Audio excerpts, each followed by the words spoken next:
Venus हमारे solar system का दूसरा प्लैनेट है जो कि मरकरी और अर्थ के दरमियान में मौजूद है। प्लैनेट वीनस को अर्थ का ट्विन भी कहा जाता है। वो इसलिए क्योंकि वीनस का मैस और वीनस का साइज अर्थ के मैस और साइज के तकरीबन बराबर है। वीनस का डायमीटर 12,104 किलोमीटर है, जबकि अर्थ का डायमीटर 12,742 किलोमीटर है।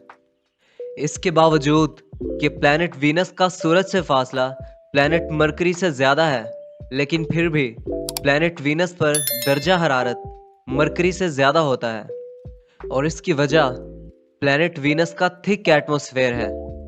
प्लैनेट वीनस के एटमॉस्फेयर में carbon dioxide, sulphur dioxide, nitrogen और बहुत ही स्मॉल अमाउंट में वाटर वेपर्स और कुछ दूसरी गैसेस के ट्रेसेस पाए जाते हैं।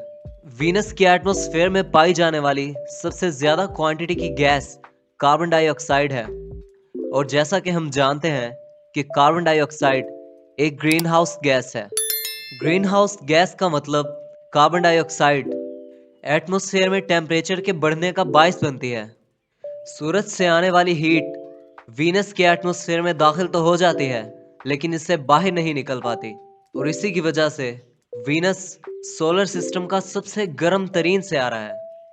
वीनस का एवरेज टेम्परेचर 465 डिग्री सेल्सियस तक होता है और यह टेम्परेचर सूरज के सबसे करीब पाए जाने वाले प्लैनेट मरकरी के टेम्परेचर से भी ज़्यादा है और इसकी एक बहुत बड़ी वजह वीनस के एटमॉस्फेयर में कार्बन डाइऑक्साइड का बहुत ज़्यादा मिकदार में होना है।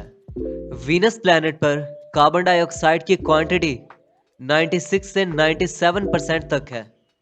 प्लैनेट वीनस का एक दिन हमारी अर्थ के 117 डेज के बराबर होता है और प्लैनेट वीनस पर सूरज मगरिब से निकलता है, क्योंकि प्लैनेट वीनस की रोटेशन ज़्यादातर प्लैनेट्स की रोटेशन की ऑपोजिट होती है। प्लैनेट वीनस पर आतिशफिशां पाए जाते हैं। यहाँ सल्फ्यूरिक एसिड की बारिश होती है और यहाँ पर बहुत तेज़ तूफान आते हैं।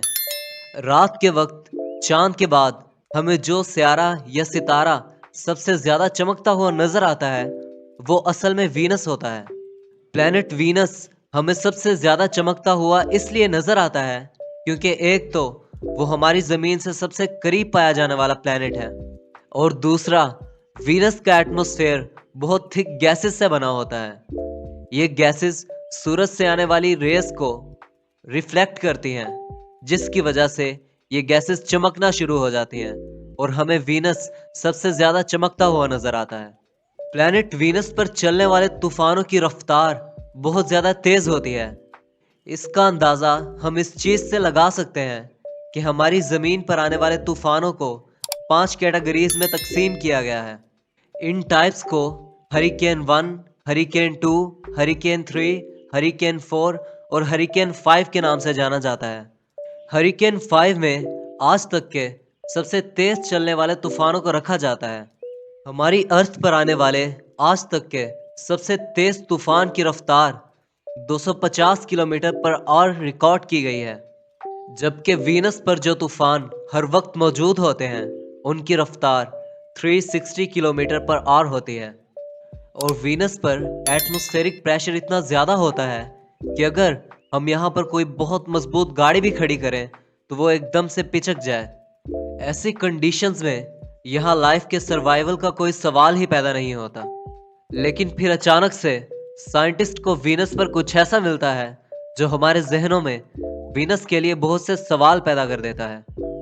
साइंटिस्ट को प्लैनेट वीनस पर बहुत बड़ी अमाउंट में संगे मरमर के पत्थर मिले और संगे मरमर का पत्थर सिर्फ पानी की मौजूदगी में बन सकता है। तो इसका मतलब ये था कि वीनस पर कभी पानी मौजूद था और पानी भी कम क्वांटिटी में नहीं बल्कि बहुत ज़्यादा क्वांटिटी में मौजूद था।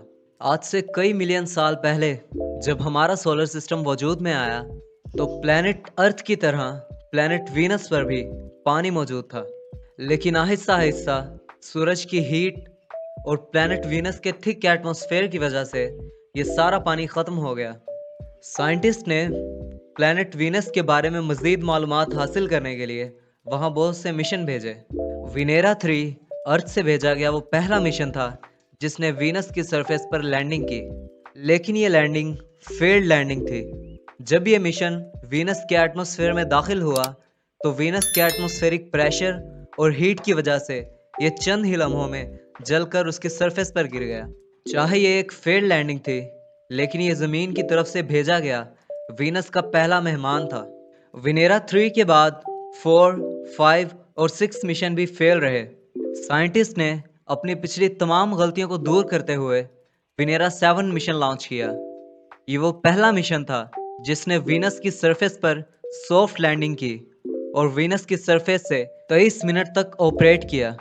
ये मिशन 23 मिनट तक वीनस से अर्थ पर डेटा ट्रांसमिट करता रहा, लेकिन उसके बाद ये मिशन भी वीनस की सरफेस पर जलकर ख़त्म हो गया।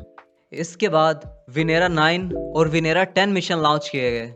विनेरा 9 ने पहली दफ़ा अर्थ पर वीनस की सरफेस की पिक्चर्स भेजी। इसके बाद नासा की तरफ से पायनियर वीनस मिशन लॉन्च किया गया। ये एक ऑर्बिटर मिशन था। पायनियर का काम वीनस के गिर्द घूमना और इसकी सरफेस की पिक्चर्स लेना था। पायनियर मिशन ने हमें वीनस के बारे में बहुत अहम मालूमात दी। पायनियर मिशन से ही हमें पता लगा कि वीनस पर माउंट एवरेस्ट से भी ऊंचे ऊंचे पहाड़ पाए जाते हैं और वीनस की सरफेस में बहुत गहरे गड्ढे भी पाए जाते हैं। और जहाँ तक लाइफ का सवाल है, तो इतनी ज़्यादा हीट, एटमॉस्फेरिक प्रेशर, आतिशफिशां और एसिड रेन वाले प्लैनेट पर ज़िंदगी का तो सवाल ही पैदा नहीं होता।